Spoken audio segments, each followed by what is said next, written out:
এই বিশাল জনসমুদ্রের উদ্দেশ্যে আমি বলতে চাই, আপনারা কি জাতির ভাগ্যের পরিবর্তন চান? যদি তাই হয়, 4টি দলের 3টি দল দেখা হয়েছে, একটি দল দেখা হয় নাই। সেই দলটির নাম কি? এবারের এই মহান সুযোগে সেই জামাত ইসলামীকে এই সংসদের ভেতরে কথা বলার সুযোগ করে দিতে হবে।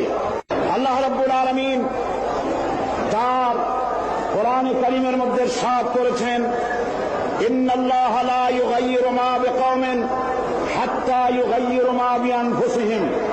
নিশ্চয়ই আল্লাহ পাক কোন জাতির ভাগ্য পরিবর্তন করেন না যতক্ষণ পর্যন্ত সেই জাতি তার ভাগ্য নিজেরাই পরিবর্তন করতে সচেষ্ট না হয়।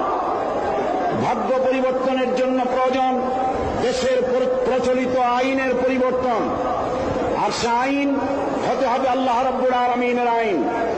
দেশ স্বাধীনের পর আমাদের এই মঞ্চের পেছনে যে সংসদ ভবন রয়েছে, এই সংসদ ভবনে যারাই এসেছেন তারা এই জনগণের ভাগ্য পরিবর্তনের কাজ, কেউ এই কাজে হাত দেননি।